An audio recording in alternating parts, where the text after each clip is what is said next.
नमस्कार, स्वागत आहे तुमचं लॉजिकल जी के मराठी या यूट्यूब चॅनलवर। लाडकी बहीण योजनेचा मे महिन्याचा 23वा हप्ता अपडेट आहे। येत्या काही दिवसांमध्ये मे महिन्याचा 23वा हप्ता पात्र लाभार्थ्यांच्या खात्यावर लवकरात लवकर जमा होणार आहे। मैत्रिणींनो, मार्च आणि एप्रिलचा हप्ता न येण्याचं प्रमुख आजच्या या व्हिडिओमध्ये आपण सविस्तर जाणून घेणार आहोत। तत्पूर्वी मैत्रिणींनो, चॅनलवर पहिल्यांदा भेट दिली असेल तर प्लीज चॅनलला सबस्क्राईब करा। त्यामुळे अशाच खात्रीशीर आणि 100% खऱ्या बातम्या तुमच्यापर्यंत सगळ्यात आधी पोहोचतील। आणि व्हिडिओ अतिशय महत्त्वपूर्ण आहे, सगळ्या बहिणींपर्यंत जास्तीत जास्त शेअर करा।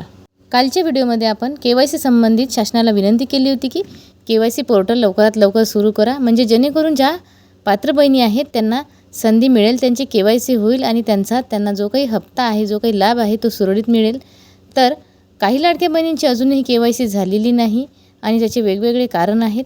तर आता केवायसीचं पोर्टल येत्या काही दिवसांमध्ये सुरू होणारच आहे, कारण तसं मुख्यमंत्र्यांनी सांगितलेलं आहे। मागच्या व्हिडिओमध्ये आपण ही बातमी सविस्तर बघितलेली आहे।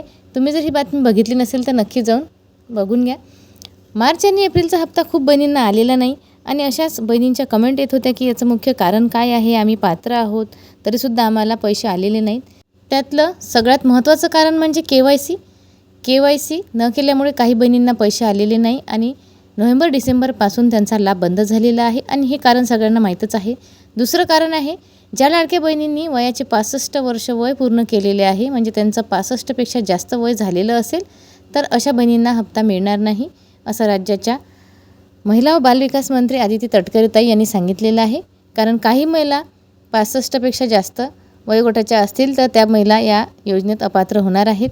लाडक्या बहिणींनो, तुमचं वय जर 65 वर्ष वयोगटापेक्षा जास्त असेल तर तुम्हाला हा लाभ इथून मिळणार नाही, कारण लाडकी बहीण योजनेची पात्रतेची वयोमर्यादा 21 ते 65 वय एवढं असणं बंधनकारक आहे। त्याचप्रमाणे ज्या लाडक्या बहिणींनी ITR फाईल तयार केली असेल त्यामुळे सुद्धा त्यांचा लाभ बंद झालेला आहे आणि या ITR फाईलमुळे बऱ्याचशा लाडक्या बहिणींचा लाभ बंद झालेला आहे आणि तो मार्च एप्रिलपासूनच बंद झालेला आहे। कारण केवायसी पद्धत केल्यानंतर RTI फाईल जर ज्या बहिणींनी केलेली असेल तर ते निदर्शनास आलेलं आहे आणि त्यामुळे त्यांचा लाभ बंद झालेला आहे।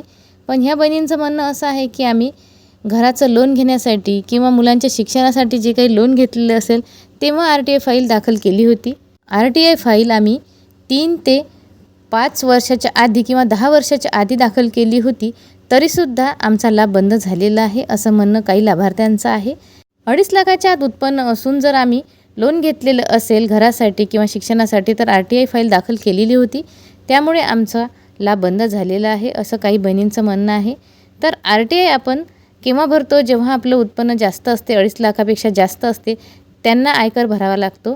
ज्यांचं उत्पन्न 2.5 लाखाच्या आतमध्ये आहे त्यांना आयकर भरावा लागत नाही। परंतु काही लोन किंवा काही शिक्षणासाठी ज्या बहिणींनी लोन घेतलेलं असेल त्यासाठी त्यांनी RTI फाईल केलेली होती आणि त्यामुळे त्यांचा लाभ बंद झालेला आहे। तर शासनाने ही अट कमी करावी, कारण RTI फाईल जरी या बहिणींनी दाखल केलेली असेल परंतु यांचं उत्पन्न 2.5 लाखाच्या आतमध्ये आहेत आणि त्या लाडकी बहीण योजनेसाठी पात्र आहेत, त्यांनी फक्त लोन घेण्यासाठी RTI फाईल दाखल केलेली होती आणि त्या लोनमुळे त्यांचा लाभ आज बंद झालेला आहे। सुरुवातीला लाडकी बहीण योजनेचा जेव्हा फॉर्म भरला तेव्हा ही अट नव्हती, म्हणून शासनाने ही अट रद्द करायला हवी, कारण खूप माझ्या लाडक्या बहिणी आहेत त्या या RTIमुळेच त्यांचा लाभ बंद झालेला आहे। तर लाडक्या बहिणींनो, यावर काही ना काही उपाययोजना नक्की निघणार आहे आणि हा मुद्दा आपण आपल्या चॅनलच्या वतीने लावून धरणार आहोत आणि तुम्हाला तुमचा लाभ पुढेही असाच सुरळीत राहू यासाठी शासनाला विनंती करणार आहोत।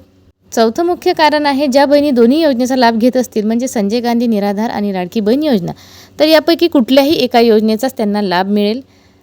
तर कुठलीही असो, नमो शेतकरी योजना असो किंवा कुठलीही योजना असो, जर 2 योजनेचा लाभ घेत असाल तर एकाच योजनेचा तुम्हाला लाभ मिळेल। म्हणून मैत्रिणींनो, तुम्ही जर दुसऱ्या कोणत्या योजनेचा लाभ घेत असाल आणि लाडकी बहीण योजनेचा सुद्धा लाभ घेत असाल तर यापैकी कुठल्याही एका योजनेचाच तुम्हाला लाभ इथे मिळणार आहे। तर मैत्रिणींनो, ही होती अतिशय सविस्तर आणि महत्त्वपूर्ण माहिती। आशा करते ही माहिती तुम्हाला समजली असेल। अशाच नवीन अपडेट्स बघण्यासाठी चॅनलला पटकन सबस्क्राईब करत चला, व्हिडिओला देखील लाईक करत चला। कुठलाही प्रश्न तुमच्या मनामध्ये असेल या योजनेविषयी तर नेहमीप्रमाणे खाली कमेंट्समध्ये विचारू शकता। आजच्या या व्हिडिओमध्ये इथेच थांबू, तोपर्यंत धन्यवाद।